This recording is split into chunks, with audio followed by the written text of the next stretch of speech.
So the Sixers beat the Hawks. Tobias Harris is the assassin scorer his dad said he was over the offseason. DeAnthony Melton's back. Tobias Harris is a flipping all-star.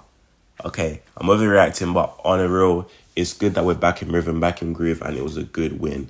Obviously, he had a lot of different points of energy last night. Guys like Daniel House making big plays when he sprinted 94 feet to get the block. Gets a bucket. Sprints 94 feet to get a block. Was it a steal? Then comes down the other end, hits Tobias in the corner, nails the three. Pat Bev then gets a tech for kind of being hyped. But as a whole, the victory was really good, and I feel like the team played really well. And it's nice to see in the absence of Kelly Oubre having different guys step up in that absence. You know, even though we lost against the Celtics, that was Robert Covington's game. This game was the Daniel House game in that kind of role to fill the void in which you're missing with Kelly Oubre out. Am I still the biggest Daniel House fan? No, but he definitely did play well and provided what you needed, that needed athleticism, because Daniel House is still a very, very good athlete. Now, Tobias Harris, I'm going to get on to later, but you got to give credit where credit's due, man. This guy's looking like the Tobias Harris we thought we were getting 4 years ago in the trade, but we'll get on to that later. But D. Melt is a guy who a lot of Sixers fans were saying, get rid of DeAnthony Melton, bench him, get him out of the rotation. Are we forgetting who DeAnthony Melton is? He's an NBA, in my opinion, still starting level shooting guard. Guys who don't think that are insane. And he's a shooter. What do shooters do? They have cold streaks, they have hot streaks. The reason why you need a guy like DeAnthony Melton in the lineup is that whether he's hot or cold, he's going to fire the shots up. He reminds me of when we first had Rocco back in 2015, 16 and 17.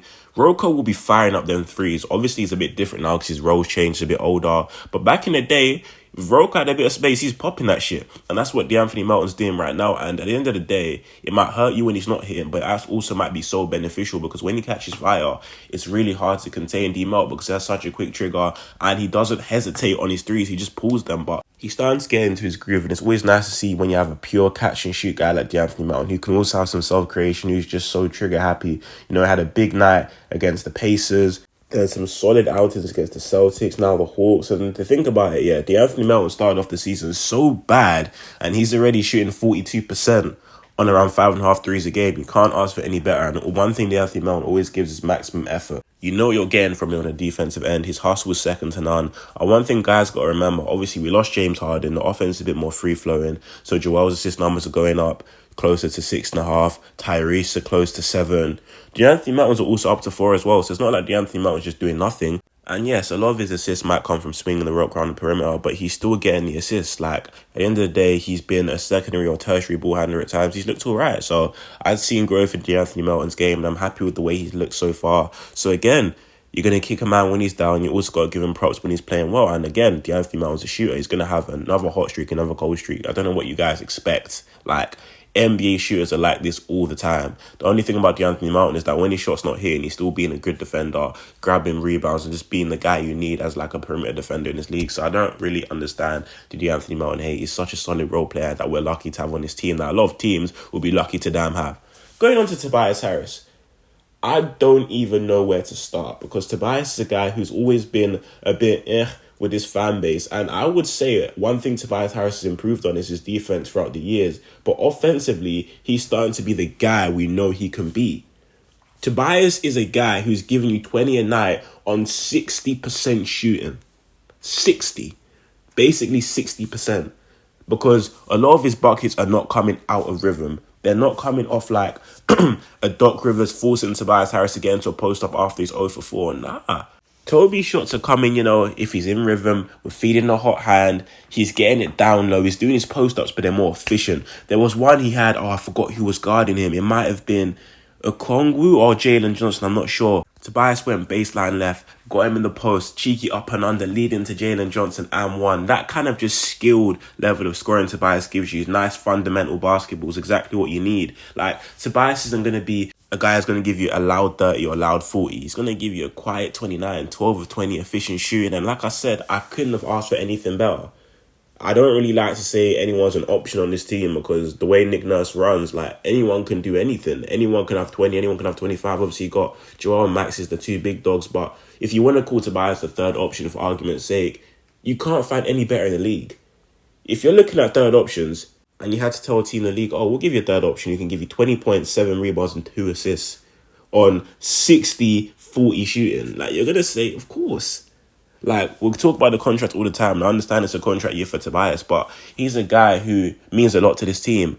And if it means that in the offseason, reading him up on his deal, maybe on a more like close to 22 million a year type contract, I'll be all for it, because Tobias is a key part of this team. At the end of the day, it depends on how he plays in the postseason, and that's what matters most. But as a whole, I've been so delighted with what I've seen from Tobias Harris, because this is the Tobias I know, the guy who's a pure smooth scorer in rhythm, doesn't take too many shots to get his 20, and as a whole fits what the team needs. He's not going out of his way or ruining the flow to get into the post up. His post ups are part of the offense. The only guy that does that's flipping Marcus Morris. He stinks. He better not see the floor again. Sorry, Marcus Morris, but you are awful.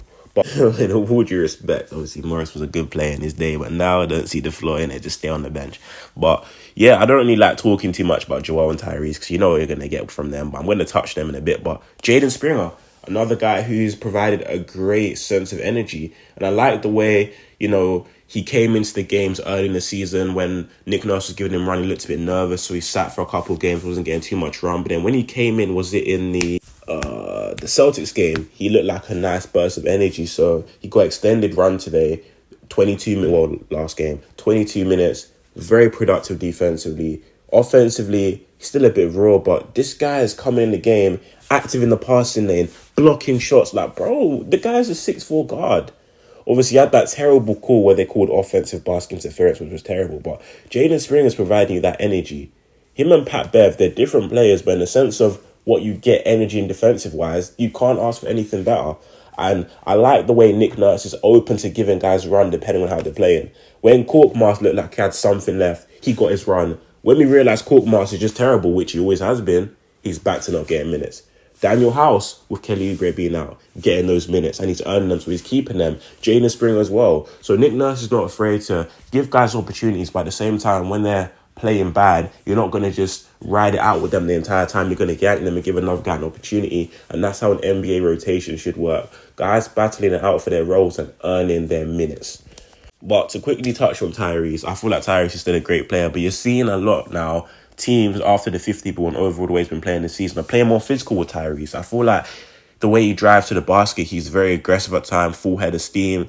And again, I feel like the NBA officials are just getting used to Tyrese, so he's not really getting the calls I think he deserves to get, but that will come with time. But teams have been a lot more physical with Tyrese Maxey, so that's definitely an area in which he can learn to maybe lean into defend and create contact, which he's doing, but they're not really calling. But as a whole, I'm not bothered by Tyrese. He's still playing very well, in my opinion. You just got to adjust that. Now you are... Maybe if you were 80% in the game plan now, you are properly, fully getting game planned on.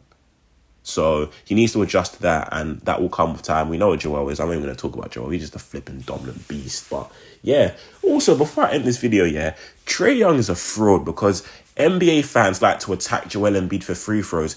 Every time Trae Young takes a step back and he realizes, okay, cool, my shot might get blocked, so he steps back and then doesn't shoot, he leans into the defender to see if he can do that bullshit where he leans in, jacks up a random shot and get an and one call. But he does it every time. Step back, oh, the shot's not there, let me lean into the defender's chest, oh, the foul's not there, let me pass it away. That isn't basketball. Why is that part of his offensive motion? They're leaning after the step back. It's not. It's disgraceful. Like, that is just so irritating to watch. But I'm not going to talk about Trae Young too much. This is about the Sixers. We're back in rhythm. We're back in groove. Nice to see different guys getting looks. Nice to see different guys stepping up when they're needed to. Hopefully we get KO back. And on to bigger and better things. I believe we have the Brooklyn Nets tomorrow at 8 p.m. my time, which will be around 4 p.m. Eastern, something like that. And then the Cavs on Tuesday evening. So that would be cool. We'll see what Brooklyn is saying. Obviously, Ben Simmons is out again. I ain't going to talk about that fraud, but whatever.